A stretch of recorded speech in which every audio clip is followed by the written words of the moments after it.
Hi everyone, hello प्यारे बच्चों, क्या हालचाल, कैसे बच्चों आप सब लोग। तो यार देखो, न्यू ईयर आ चुका है। एक तरीके से 2026 की बहुत जल्दी शुरुआत होने वाली है और 2026 वही वाला साल है जिसमें आपको अपना लास्ट टाइम नीट देना है। यही टारगेट लेके चल रहे होंगे आप, है ना, कि ये हमारा लास्ट नीट है। अब बेटा देखो, अब ये जो थोड़े से दिन आपके बचे हुए हैं, फॉर एग्जांपल जब ये वीडियो जा रहा है तो शायद 29 तारीख को आप ये वीडियो देख रहे होंगे और 30-31 है ना, तो 29-30-31 3 दिन हमारे पास बचते हैं बेटा। ऐसा क्या किया जाए कि जब 2026 में हम एंटर करें तो फुल कॉन्फिडेंस से एंटर करें और ये सोच के एंटर करें कि यार यही लास्ट मीट है और सच में हमारी तैयारी उस डायरेक्शन में जानी चाहिए, है। तो आज मैं आपको इस वीडियो में बेटा सब कुछ अच्छे से समझाऊंगा, क्या करना चाहिए आपको फिजिक्स के पॉइंट ऑफ व्यू से ये जो लास्ट के 2-3 दिन बचे हुए हैं उसमें, ठीक है। देखो बेटा, आप चाहे कहीं से भी पढ़ रहे हो, चाहे आप कहीं से कोर्स लेके पढ़ रहे हो या मान लो सेल्फ स्टडी कर रहे हो या मान लो यूट्यूब से पढ़ रहे हो, इन एनी सिचुएशन आपका सिलेबस तो देखो बेटा यही है। 11th पार्ट जो है आपका 11th का सिलेबस वो 2 पार्ट में डिवाइडेड है, NCERT part 1, NCERT part 2। NCERT part 1 में देखोगे तो क्या चैप्टर्स हैं, यूनिट्स एंड मेजरमेंट्स है, फिर motion in 1D, motion in plane, है ना, laws of motion, work energy power, ये सब करते करते ग्रेविटेशन तक है बेटा पार्ट 1 में। पार्ट 2 की बात की जाए तो मैकेनिकल प्रॉपर्टीज ऑफ सॉलिड्स यानी कि इलास्टिसिटी से शुरुआत होती है, उसके बाद फ्लूइड्स, थर्मल पूरा, उसके बाद एसएचएम और वेव्स। वही बात करेंगे क्लास 12th की बेटा, तो एनसीईआरटी पार्ट 1 में आपका इलेक्ट्रिक चार्जेस एंड फील्ड से शुरू होके करंट, इलेक्ट्रिसिटी, मैग्नेटिज्म वगैरह सब कुछ करके लास्ट में ईएम वेव आ जाता है। और पार्ट 2 की बात करेंगे एनसीईआरटी तो रे ऑप्टिक्स से लेकर के पूरा मॉडर्न फिजिक्स और सेमीकंडक्टर्स में है। अब अगर वेटेज की मैं आपसे बात करूं, ये बहुत इंपॉर्टेंट एनालिसिस है जो मैं आपको यहां पे दे रहा हूं बेटा, ध्यान से सुनिएगा। टोटल 180 मार्क्स का आपका पेपर होता है। अगर मैं 180 को सीधा सीधा 4 से डिवाइड कर दूं, है ना, क्योंकि 4 पोर्शंस हैं, तो 45 नंबर आता है। और ये मैजिकल नंबर है, ये सच में ऐसा ही वेटेज है कि अगर आप इन सभी को मिला दो तो लगभग 40 से 50 के बीच में वेरी करेगा। अब एग्जैक्टली 45, 45, 45, 45 ना हो, बट 40 से 50 के बीच में ही होगा। हो सकता है यहां से थोड़े ज्यादा नंबर आ जाए तो यहां से कम आ जाए, है ना, बट जो वेटेज देखा गया है वो 50-50% बिटवीन 11th एंड 12th होता है। मतलब ये मिला के लगभग 90 मार्क्स का आएगा बेटा और ये मिला के लगभग 90 मार्क्स का आएगा, क्योंकि टोटल फिजिक्स आपकी 180 मार्क्स की है। अब उस 90 में से बाइफर्केशन ऐसा हो सकता है कि 50 यहां हो जाए, 40 यहां हो जाए, या 50 यहां हो जाए, 40 यहां हो जाए, बट आप ये मान के चलो कि 40 से 50 के रेंज में आप इन चैप्टर से मार्क्स उठाएंगे, इन चैप्टर से भी, इनसे भी और इनसे भी। अब मैं बताता हूं इसमें इजीएस्ट पार्ट कौन सा होता है, सबसे आसान जो एक बच्चे को लगता है ना। जो ये एनसीईआरटी पार्ट 2 है ना बेटा, यहां के चैप्टर्स बड़े इजी लगते हैं और है भी बहुत इजी, क्योंकि इसमें एक तो मॉडर्न फिजिक्स आ गया जो एकदम फॉर्मूला बेस्ड है, वेव ऑप्टिक्स फॉर्मूला बेस्ड है, सेमीकंडक्टर थ्योरी है, लॉजिक गेट्स थोड़ा सा अच्छे से पढ़ लिया तो हो जाता है, एक रे ऑप्टिक्स है जिसको थोड़ा सा एनालिटिकली पढ़ना पड़ता है, बट अदरवाइज सारे चैप्टर्स इजी हैं। यहां पे भी अगर आप बात करोगे ना तो थर्मल फिजिक्स बहुत आसान पड़ता है, सॉलिड्स, फ्लूइड्स, सीधा फॉर्मूला बेस्ड क्वेश्चंस आते हैं बेटा। इवन एसएचएम और वेव्स भी बहुत आसान पड़ता ही पड़ता है, तो ये भी आप कह सकते हो कि इजी है। यानी कि 11th का पार्ट 1 और 12th का पार्ट 1, अब मैं ये नहीं कह रहा कि टफ है, बट बेटा दे आर थोड़ा सा एनालिटिकल। जैसे यहां पे जो मैकेनिक्स का क्वेश्चन बन सकता है, कुछ भी बन सकता है, वो आपसे कुछ भी दे सकता है, आपको पता नहीं है कि क्या ब्लॉक लगा के दे दे, कहां से फोर्स दे दे, तो यहां पे ना मेहनत थोड़ी सी ज्यादा करनी पड़ती है। मैं बिल्कुल ये नहीं कह रहा कि ये इजी है तो अपने आप बैठे बैठे हो जाएगा, नहीं, करना तो अपने को ये भी है ढंग से, लेकिन यहां पे मेहनत थोड़ी सी ज्यादा है और इसमें अंडरस्टैंडिंग वाली चीजें थोड़ी सी ज्यादा है, रटने को कम है, समझने को चीजें ज्यादा है। सेम यहां पे भी है, और अगर इसको और इसको भी मैं कंपेयर करूं तो भी ये थोड़ा ऊपर ही पड़ेगा, है ना, थोड़ा सा डिफिकल्टी लेवल में ऊपर ही पड़ता है। लेकिन सोचो एक बच्चा जिसको सिलेक्शन चाहिए, जिसको अच्छे नंबर उठाने हैं, अगर उसने ये वाला पोर्शन अच्छे से कर लिया ना बेटा, तो ये अगर आप मान लो 50 नंबर का आया और आपने उसमें से 40 भी अगर स्कोर कर लिया, तो आप मान के चलना कि आपका कॉम्पिटिटर यहां पे आपसे बहुत पीछे रह जाएगा, ये आपको एज दिलाएगा बेटा।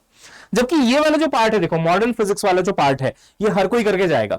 तुम 50 में से हो सकता है 45 स्कोर करोगे, हो सकता है तुम्हारा कॉम्पिटिटर 45 से भी ज्यादा स्कोर कर रहा है, हो सकता है उसके 49 आ रहे हैं, बस एक क्वेश्चन उसने छोड़ दिया है, व्हाटएवर, मतलब 46 आ रहे हैं।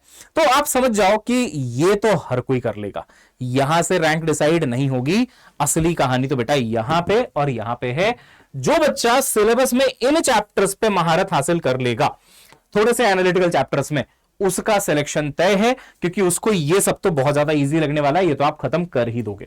मेरी बात समझ में आ रही है आपको बेटा, मैं क्या कहना चाह रहा हूं, है ना।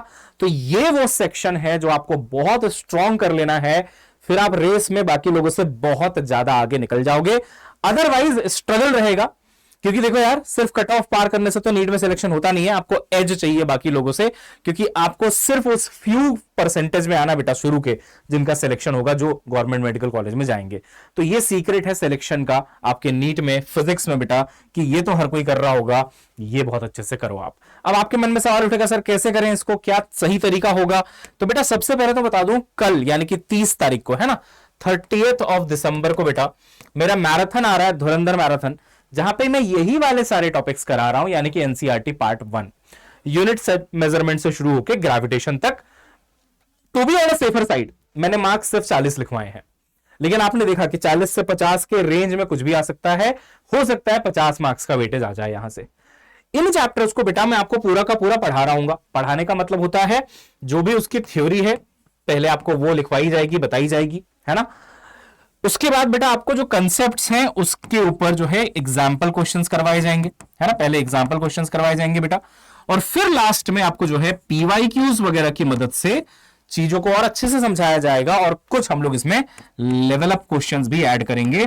नीट के पीवाईक्यूज, जेईई मेंस के पीवाईक्यूज, दोनों के दोनों पीवाईक्यूज यहां पे बेटा आपको करवाया जाएगा।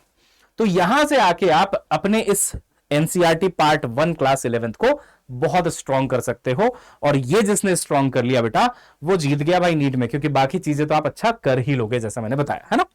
अच्छा, किसी बच्चे को ये है कि चलो ठीक है सर मैराथन तो मैं कल लगा लूंगा, बट अगर मेरे को पूरा का पूरा जो है तरीके से क्रैश कोर्स में तैयारी करनी है 2-3 महीने में, तो बेटा मैं आपको देता हूं लास्ट मौका सारथी बैच में आने का। सारथी बैच बेटा एक हाईली इंटरैक्टिव बैच है, जहां बच्चे और टीचर्स है ना मिलके उनके आउटपुट के लिए काम कर रहे हैं बेटा, कि बच्चों का सिलेक्शन हो जाए। यहां पे आने का बेटा आपको एक और मौका मिल रहा है, नीट सारथी बैच बेटा ओनली फिजिक्स अगर आप लेना चाहते हैं, सिर्फ ओनली फिजिक्स, तो 899 में मिल रहा है, जो कि बहुत ही कम प्राइस हमने कर दिया, ताकि लास्ट में भी कोई बच्चा अगर रह गया है तो वो भी एडमिशन लेके तैयारी कर सके। सारथी क्रैश कोर्स अगर तीनों सब्जेक्ट आपको चाहिए बेटा तो 1999 है। इसमें टीचर्स के व्हाट्सएप ग्रुप मिलेंगे, नीट संवाद के सेशंस मिलेंगे बेटा, डेली एक सेशन मेंटरशिप का हो रहा होगा। इसके अलावा आपको प्रैक्टिस बैच का एक्सेस दे दिया जाएगा, एआईटीएस दे दिया जाएगा बेटा। बहुत शानदार प्रिपरेशन ऑलरेडी बच्चे स्टार्ट कर चुके हैं, बट अभी कुछ चैप्टर्स ही हुए हैं, आप आगे आराम से ज्वाइन कर सकते हो और पढ़ाई कंटिन्यू कर सकते हो। एनबीटीएस 4.0 टेस्ट सीरीज भी आप ज्वाइन कर सकते हैं बेटा, क्योंकि टेस्ट सीरीज बहुत इंपॉर्टेंट होता है। ये ऑफलाइन प्लस ऑनलाइन है, घर पे आपके पहुंच जाएगा, आप ऑनलाइन भी दे पाओगे, और ये सिर्फ 1499 का है बेटा। कोई भी चीज में आप जब एनरोल करेंगे अड्डा के ऐप में जाके, तो फील कोड आप लगा लीजिएगा, जिससे आप मेरी मेंटरशिप में भी ऑटोमेटिकली ऐड हो जाएंगे। और ये है बेटा वो नंबर जिसपे आप कॉल कर सकते हैं टू आस्क एनी डाउट्स। लेकिन बेटा बहुत इंपॉर्टेंट है कि 2025 का जो साल था, है ना, काफी तुम लोगों के ऊपर नीचे वाला रहा है, राइट, क्योंकि यार नीट का पेपर काफी डिफिकल्ट आया था, लेंदी आया था, आप जानते हैं। बट एक मौका बेटा है ना, लास्ट के कुछ दिनों में एक अच्छे से एफर्ट मार देते हैं और चीजों को कंट्रोल में ले आते हैं। 26 की शुरुआत बहुत पॉजिटिव होगी, ठीक है। इस चैनल पे अगर आप नए हैं तो जरूर इस चैनल को सब्सक्राइब कर लीजिएगा, और मिलते हैं कल धुरंधर में, है ना, मैराथन के अंदर बेटा। सेशन को आपको जाके तुरंत के तुरंत अभी लाइक कर देना है ना, और इस वीडियो के कमेंट में लिखना है कि भाई कितने एक्साइटेड हैं आप लोग इस धुरंधर मैराथन के लिए। Class 11 physics NCERT part 1। मिलते हैं बच्चों, बाय बाय।